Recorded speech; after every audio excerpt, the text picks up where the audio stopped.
Well, Louisa, thank you so much for joining me. As I mentioned before we started recording, I am so grateful that you're giving of your time for both this podcast and my blog. I'm very happy to have you on today. It's a total pleasure to be here, and thank you for having me. Well, I'm really excited to discuss your latest novel, so let's not waste any time and dive right in. Would you tell our listeners what MADWOMAN is about? Of course. So, MADWOMAN is about America's first female investigative journalist, Nelly Bly. To get her first big scoop and to be taken seriously in the newspaper industry, which was run by men, she faked madness and got herself committed to the notorious lunatic asylum on Blackwell's Island, which is off the coast of New York. And when she came out, she exposed the terrible conditions. So my novel focuses on that period of her life. She went on to do many other amazing things. And my novel also goes back to her childhood to explore what made her the remarkable person she became. This is your third novel, is that right? That's right. That's right. The Dragon Lady and the Lodger, all works of historical fiction. What drew you to write in the historical fiction genre? Well, I think I stumbled into it. I wrote a PhD about modernist British writer Dorothy Richardson, and when I'd finished, I thought her life story was really interesting, and I wanted to tell it. But then the more books I wrote, I realized that there's a theme of trailblazing women. Yeah. So I kind of feel that these women almost find me, but that there's a definite theme emerging. And I love the form of fiction rather than straight biography because it gives me a bit more leeway to access my characters' emotional lives. That's a great segue into my next question because all three of your books are centered around real people and history. Yes. So I'm curious what it is that you like about writing about real people as opposed to entirely fictional characters. Of course. Well, as I sort of, live my life, I've become increasingly aware that there are so many amazing women who have either been forgotten by history or perhaps men have taken credit for their achievements. And, I kind of have developed a passion for telling their stories. And my novels always, follow the biographical outlines of their lives. I maybe took a bit more liberty with the Dragon Lady because there was really very little biographical information. And as I said, it just gives me license to imagine myself into their thoughts and their conversations, which really enables me to draw out themes that I find interesting. You started your career, interestingly, as a classical violinist, a Yes. freelance orchestral player and teacher. So I'm really curious, how did this path lead you to become a writer? Well, again, it was chance. I got ill. I got ME and had to take a year out. And it gave me a chance to rethink my life. And also, it would have been a long, long time before I'd been well enough to get back on stage because that takes everything physically and, emotionally and mentally. But I decided, during this rethink that I wanted to work with words and not music. And I really feel like I found my true calling with writing. But there are a lot of parallels between music and writing.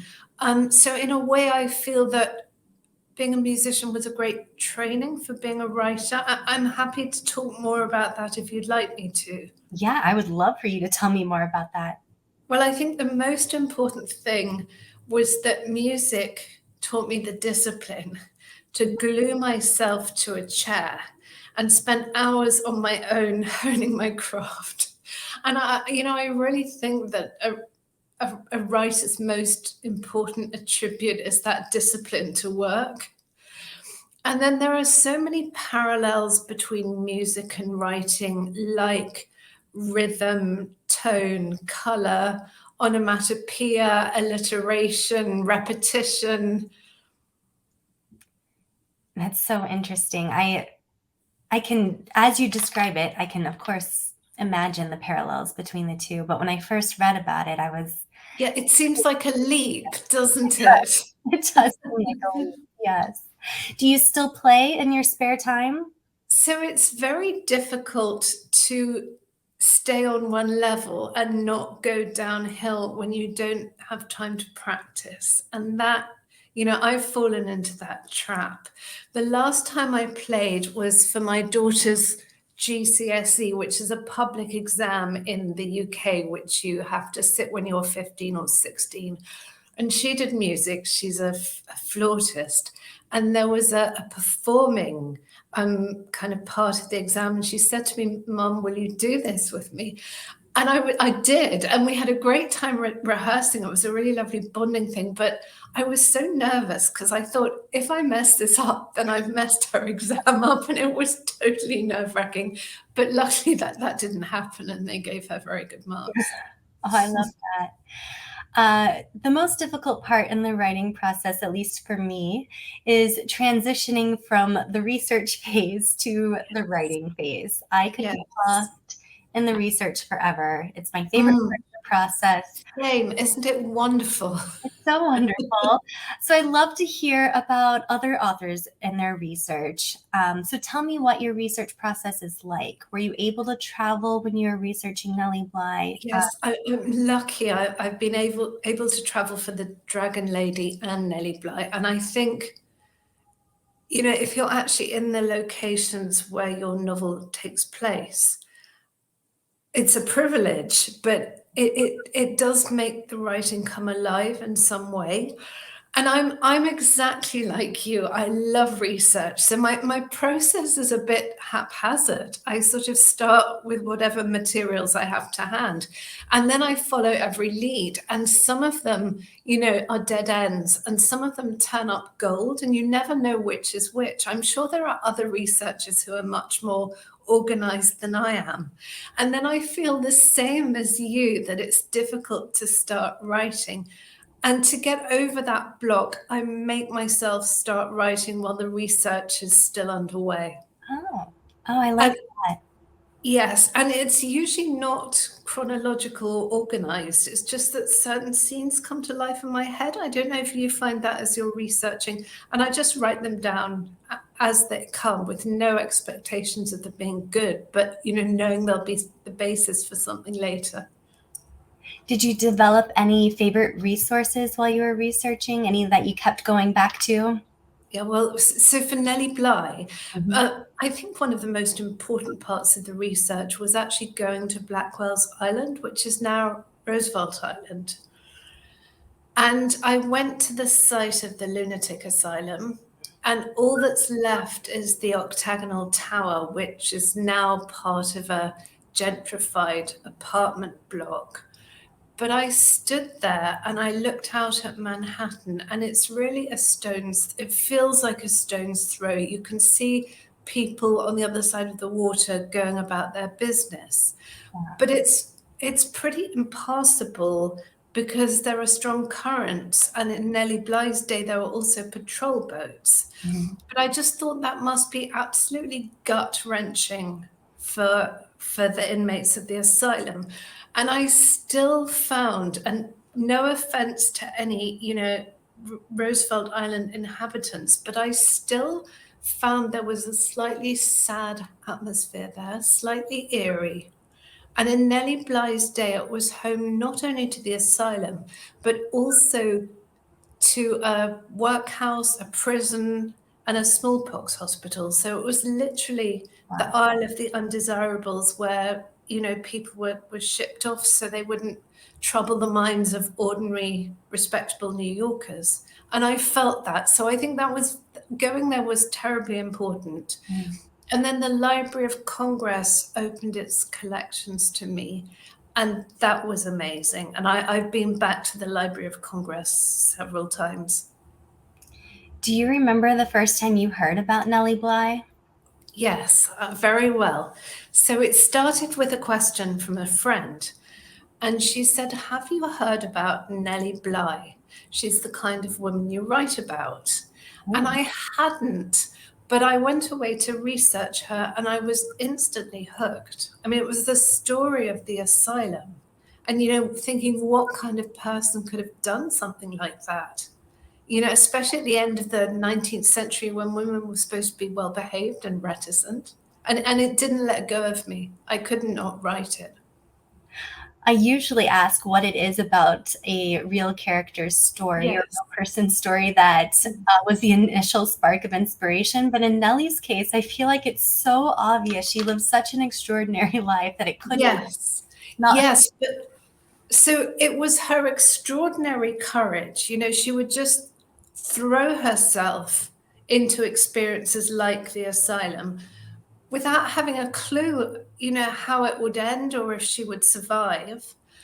But she also had great empathy. And particularly great empathy for the marginalized. And I think that came from the fact that she had a very difficult childhood. She knew, what it was like to have given up on belonging and joy because her dad died when she was very young and her mother remarried an abusive alcoholic. But also, Nelly's newspaper articles got nearly £1 million extra funding for the care of the mentally ill. And that was in 1887. So that's a huge sum. And also, she pioneered a path for women in newspapers. She catalyzed a new movement known as stunt or detective reporting, which was the acknowledged forerunner of investigative journalism. And she really paved the way for successive generations of women journalists to achieve what they did. She created the first real place, on the staff for them. So there was so much to be inspired about. And as I said, I felt I couldn't not tell this story. Was there anything in Nelly's story that you wish you could have included in the novel, but it didn't fit your time period?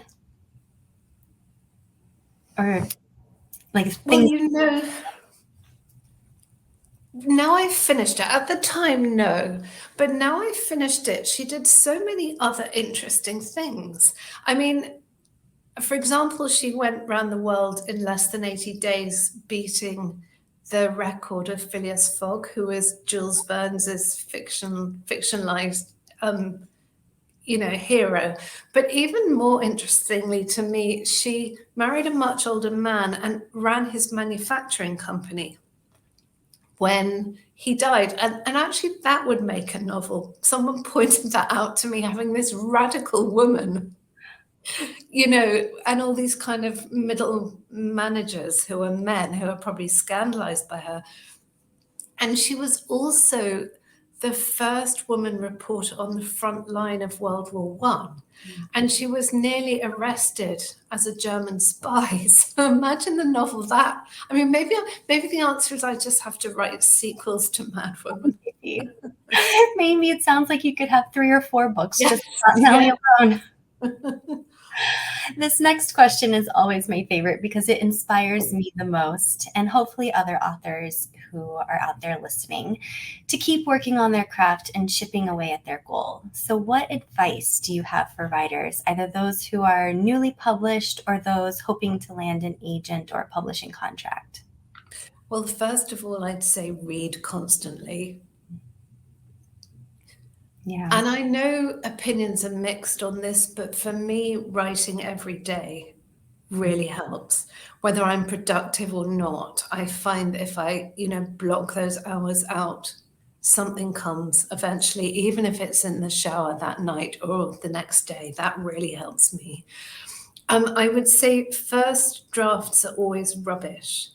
So don't, just don't have any expectations once you just get it out, because then at least you've got something to work with. Again, for me, exercising helps, especially outside, because that's where I kind of process my thoughts. And don't be afraid to take constructive criticism. Yeah. Do you find that writing was similar to practicing music? Did you practice music every day too? Yes, yes, yes. And you know, I find that each day I get a little bit better. I mean, every day I'm trying to get better, but there is an improvement over a long period of time. I was, honing my craft in both.